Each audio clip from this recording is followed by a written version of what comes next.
keesaan Allah dalam memberi rezeki. Tidak ada seekor hewan pun yang melata di permukaan bumi ini, atau berenang di dalam air, atau yang tersembunyi di semak-semak, melainkan Allah lah yang telah menciptakan rezekinya atau makanannya, dan yang memberikan petunjuk untuk mengetahui bagaimana cara mendapatkannya, memakan dan menggunakannya. Kalau Bapak Ibu lihat cuplikan di YouTube tentang keajaiban lebah misalnya, Allah sebutkan ada surah namanya An-Nahl, masalah lebah. Dipelajari lebah itu, dari pertama dia lahir kecil, dia seperti sudah dapat sebuah perintah dari penciptanya apa yang harus dia lakukan. Lalu datangkan beberapa ekor lebah, ada lebah khusus untuk mencari, ada lebah prajurit yang untuk membela, menyerang. Sebagaimana juga semut sama, manusia juga sama, tentunya jin juga sama. Ada lebah yang mencari bunga, sari makanan, lalu menunjukkan kepada lebah-lebah yang lain. Ada lebah betina yang memang disarang untuk berkembang biak.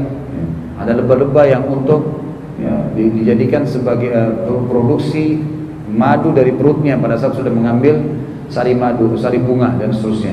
Ini semua keajaiban. Dan subhanallah, para ilmuwan saya lihat di situ mencoba mengecek badan lebah yang diprediksi lebah ini adalah pencari pencari sari bunga, dan ditaruh kamera. Lebah ini terbang kemana, kameranya ada di situ. Dilihat, maka dia terbang jauh sekali, berapa kilometer, kemudian dia temukan sana ada bunga. Lalu kemudian dia tidak mengambil sari bunga itu sendirian, dia pulang ke sarangnya kembali. Saya lihat cuplikannya begitu. Sampai dia tiba di sarangnya, kemudian dia menari-narikan badannya. Itu kalau dilihat secara ilmiah, sekian gerakan ekor ke sebelah timur, kesekian gerakan ekor ke sebelah barat, ya, ke utara, ke selatan, menunjukkan kepada teman-temannya di sana arahnya. Yang kata para ilmuwan, cara seperti ini mustahil manusia bisa tahu kecuali dia mempelajarinya. Ini cara yang alami. Dari mana lebah tahu di sana sari bunga, kemudian dia pergi, kemudian diambil sama dia? Dari mana tahu ini semua? Tidak ada kecuali dari Sang Pencipta, Allah Subhanahu wa taala. Begitu juga dengan yang lain-lainnya, kita tarik ke dalam semua keadaan kita. Mulai dari seekor semut yang merupakan hewan paling kecil hingga manusia yang merupakan makhluk paling sempurna dan paling maju, semuanya membutuhkan Allah yang Maha Tinggi dan Maha Murah untuk keberadaannya, pembentukannya, dan untuk makanan dan rezekinya. Allah Subhanahu wa taala sematalah penciptanya yang membentuknya, memberinya makanan dan rezeki. Berikut ini beberapa ayat yang menegaskan kenyataan tersebut dan menetapkannya secara tegas dan jelas. Surah Abasa ayat 24 sampai 31. A'udzu billahi minasyaitonir rajim. Falyanzuril insanu ila ta'amih anna sababnal maa'a sabba thumma shaqqaqnal arda shaqqa fa'ambatna fiha habba wa qatba wa zaitunan wa nakhla wa hada'iqa gulba wa fakihatan wa abba. Maka hendaklah manusia itu memperhatikan makanannya. Sungguhnya kami benar-benar telah mencurahkan air dari langit. Yang kita makan selama ini dari mana semua? Hewan-hewannya, tumbuh-tumbuhannya dari mana asalnya? Allah ceritakan awal kisahnya. Dari hujan yang kami curahkan dari langit. Kemudian kami membelah bumi dengan sebaik-baiknya. Lalu kami tumbuhkan biji-bijian di bumi itu, anggur dan sayur-sayuran, zaitun dan pohon kurma, kebun-kebun yang lebat dan buah-buahan serta rumput-rumputan. Dari situ manusia akhirnya hidup, hewan-hewan hidup. Dari awal Allah menceritakan kisahnya dari air yang turunkan dari langit. Fenomena alam yang bisa kita lihat sebagai fakta, memang Allah merincikan itu secara detail. Dalam surah Thaha ayat 53 sampai 54 Allah juga berfirman, A'udzubillahi minasyaitonirrajim, wa anzala minas samaa'i ma'an fa akhrajna bihi azwajan min nabatin syatta kulu war'au an'amakum. Al-ayat. Dan dia Allah yang telah menurunkan air hujan dari langit, maka kami tumbuhkan dengan air hujan itu berbagai macam jenis tumbuh-tumbuhan yang beraneka ragam. Makan dan gembalakanlah binatang-binatang ternak kalian. Tidak ada yang pernah mengaku turun hujan. Kalau iya silakan turunkan setiap saat kami mau, nggak bisa. Setetes air pun tidak pernah ada manusia yang mengaku dia menciptakannya. Air ini Bapak Ibu sekalian dengan keunikannya seperti ini. Dan ini kalau kita cek lagi dengan alat-alat tertentu, kita akan temukan dalamnya ada zat besinya, ada ini, ada itu, segala macam. Siapa yang membuat komposisi air ini? Siapa yang membuatnya kasat mata sehingga tidak kelihatan kecuali jernih seperti putih, padahal di dalamnya banyak komponen-komponen tertentu. Saya pernah didatangi oleh seseorang bawa alat, dimasukin, dicek. Itu dalam hitungan beberapa detik saja sudah berubah, keluar semua komponennya air itu. Ada di situ seperti rumput-rumputan, ada seperti besi, zat besinya, ada seperti minyaknya dan seterusnya. Itu keajaiban luar biasa. Padahal kalau kita minum, kita lihatnya hanya seperti ini saja, jernih. Siapa yang menciptakan? Ada yang bisa ciptakan setetes air? Siapa kira-kira? Tidak ada yang pernah mengaku kecuali Allah, dan ayat demi ayat Al-Quran membenarkan masalah itu, serta ketentraman jiwa bagi orang yang meyakininya. Kemudian juga dikatakan di dalam surah Al-Hijr ayat 22, Allah berfirman, A'udzu billahi minasyaitonir rajim, fa'anzalna minas samaa'i ma'an fa'asqaynakumuhu wa ma antum lahu bikhazinin. Dan kamilah yang benar-benar telah menurunkan hujan dari langit, lalu kami beri minum kalian dengan air itu, dan sekali-kali bukanlah kamu yang menyimpannya. Hujan yang turun, Allah sudah siapkan wadahnya. Ada lautan, ada sungai. Tidak ada seorang pun di antara kita yang bisa menyimpan itu. Kalau hujan turun semua, nampung semuanya nggak bisa. Kita nampung sebagian kecil malah di rumah kita, atau jadi mata air. Itu pun Allah yang buat mata air tersebut, kemudian baru disalurkan ke rumah-rumah kita.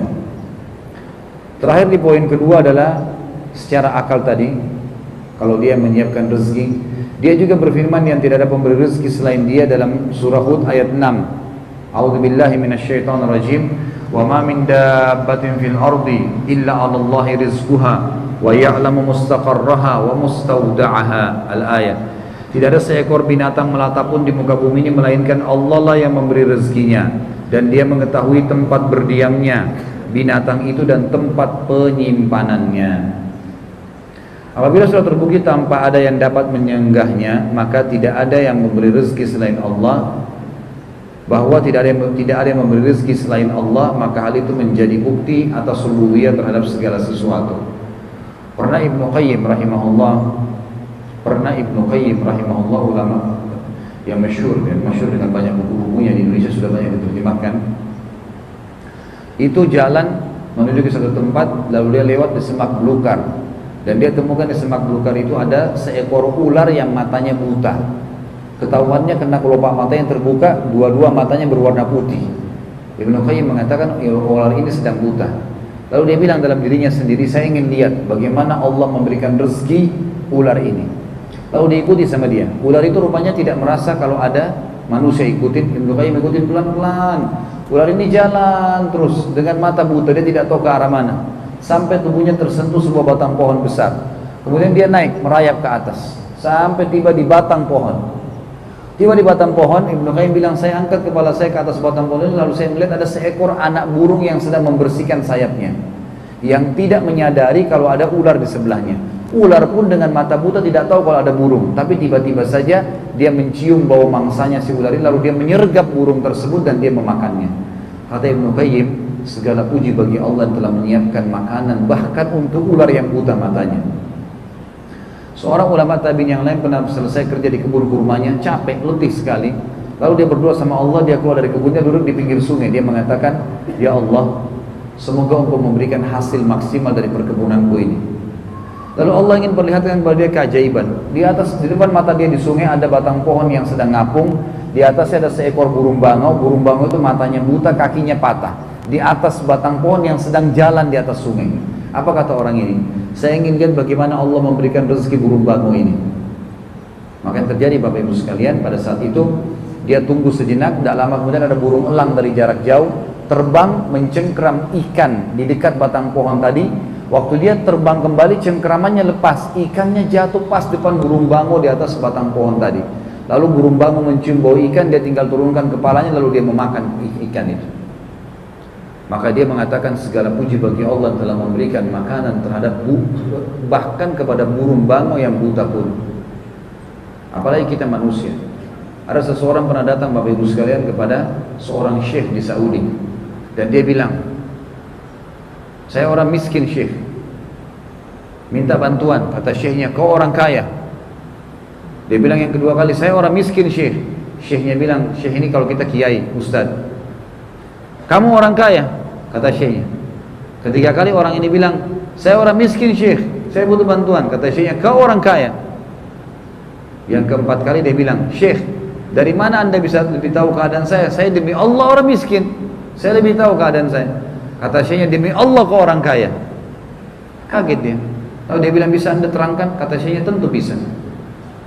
Mau kau saya hitung kekayaan Allah yang diberikan kepada kamu? Dia bilang, iya. Baik, berapa jari-jari tanganmu? Dia bilang 10. Kata Syekhnya, mau nggak tanganmu, jarimu satu saya potong, saya berikan untuk kau 1 juta real. Mau nggak? 3,5 miliar satu jari, potong tapi kasih ke saya. Dia bilang tidak mau Syekh. Baik, kau punya 10 jari, berarti kau punya 10 juta real, 35 miliar. Mau nggak matamu satu saya congkel, saya kasih 1 juta real? Tidak Syekh. Baik, kau punya 2 juta real, kupingmu satu saya potong 1 juta real. Nggak mau, semua nggak mau. Kata Syekhnya, tubuhmu ini miliaran real, kamu kaya raya, kamu tinggal keluar cari makan dan minum saja, nggak lebih dari itu. Allah pencipta sudah menyiapkan segala kebutuhanmu, tidak boleh mengeluh. Semut aja di lubangnya Allah kasih makan, apalagi kita gitu. Cuma manusia banyak tidak mengenal Tuhannya. Makanya pentingnya memahami masalah tauhid. Bagaimana kita meyakini Allah ada dan membaca ayat-ayat Al-Quran sebagaimana kita sudah bacakan tadi, supaya muncul keimanan itu. Karena keimanan kepada Allah kalau sudah muncul, orang bodoh menjadi pintar, orang takut jadi berani, ya. Orang yang buruk menjadi baik, orang yang pelit jadi dermawan, berubah semua dengan keimanan.